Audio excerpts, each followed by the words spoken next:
வேலைவாய்ப்புடன் கூடிய கல்விக்கு உடனே சேருங்கள். VPMM கல்வி நிறுவனங்கள்.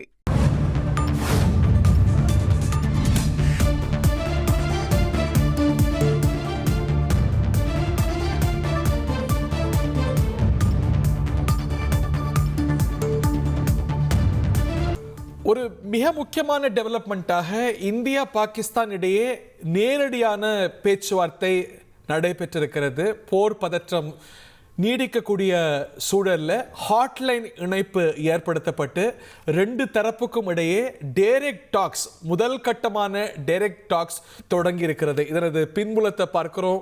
இந்த பிரச்சனை பதற்றம் கூடி வர சர்வதேச அழுத்தம், குறிப்பாக அமெரிக்காவுடைய அழுத்தம், இதை டீஎஸ்கலேட் செய்யுங்க அப்படின்னு உச்சபட்ச அளவில் அவங்க சொல்ல, இதற்கு முன்னதாக பாகிஸ்தானுடைய ஜெனரல் ஆசிம் முனீர் மற்றும் நமது வெளிவிவகாரத்துறை அமைச்சரோடு அந்த நாட்டுடைய வெளிவிவகாரத்துறை அமைச்சர் மார்க்கோ ரூபியோ பேச, இதை தொடர்ந்து இந்தியாவும் பாகிஸ்தானும் ஹாட்லைன் மூலமாக நேரடியாக பேசுகிறது. இதனது முக்கியத்துவம் என்ன? ரமேஷ், இதை பற்றி விரிவா சொல்லுங்க.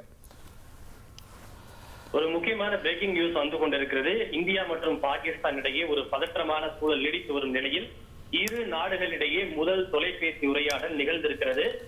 DGMO, அதாவது director general of military operation, இரு நாடுகளை சேர்ந்த ராணுவ நடவடிக்கைகளுக்கான பொது இயக்குநர்கள் தொலைபேசியில் உரையாடி இருக்கிறார்கள். இந்த தொலைபேசி உரையாடலை மேற்கொண்டது பாகிஸ்தானுடைய ராணுவ நடவடிக்கைகளுக்கான பொது இயக்குநர் என்பது குறிப்பிடத்தக்கது. ஹாட்லைன் மூலமாக இந்த தொலைபேசி உரையாடல் என்பது நடைபெற்றிருக்கிறது. ஹாட்லைன் என்பது அதிநவீன அம்சங்கள் கொண்ட ஒரு குறிப்பிட்ட நோக்கங்களுக்காக ஏற்படுத்தப்படுகின்ற சிறப்பான ஒரு தொலைபேசி வசதி என்பது குறிப்பிடத்தக்கது. பொதுவாக பல நாடுகளின், குறிப்பிட்ட நாடுகளுடைய அரசியல் அதிபர்களோ பிரதமர்களோ மூத்த அதிகாரிகள் மட்டுமே உரையாடுவதற்காக ஏற்படுத்தப்பட்ட ஒரு வசதி தான் இந்த ஹாட்லைன் என்பது குறிப்பிடத்தக்கது.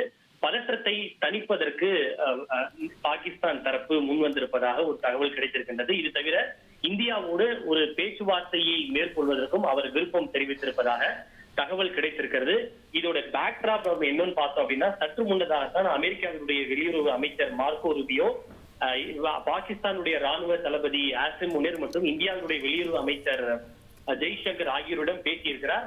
பதற்றத்தை தணிக்க வேண்டும் என்று கூறியிருக்கிறார். நீங்கள் இருவரும் நேரடியாக பேச்சுவார்த்தையை முன்னெடுங்கள் என்கிற ஒரு அறிவுறுத்தலை கூட கொடுத்திருந்தார். அதனை தொடர்ந்துதான் இந்த முதல் தொலைபேசி உரையாடல் நடைபெற்றிருக்கிறது. இதற்கு பலன் அளிக்குமா? பாகிஸ்தானுடைய கோரிக்கையை இந்தியா ஏற்க போகிறதா? நேரடியாக சந்தித்து பேச்சுவார்த்தைக்கு ஒப்புக்கொள்ள இந்தியா தயாராக இருக்கிறதா என்பது அடுத்தடுத்து வரும் நேரங்களில் தான் தெரிய வரும். இருப்பினும் இது மிக முக்கியமான ஒரு டெவலப்மெண்ட் என்பதை நாம் மறந்துவிடக் கூடாது. நம்ம எஸ்கலேட் பண்ண விரும்பல, நம்ம பதிலடி மட்டுமே கொடுக்க விரும்புகிறோம், நம்ம டீஎஸ்கலேட் பண்ண விரும்புகிறோங்கிறதுக்கான சமிகைகள் இந்த பிரஸ் கான்ஃபரன்ஸ்லேயே பார்த்தோம். நீங்கள் சொன்னது போல அமெரிக்க வெளிவிவகாரத்துறை அமைச்சர் ரெண்டு தரப்போடும் பேசினார். அதை தொடர்ந்து ஹாட்லைன் ஓப்பன் ஆகியிருக்கிறது.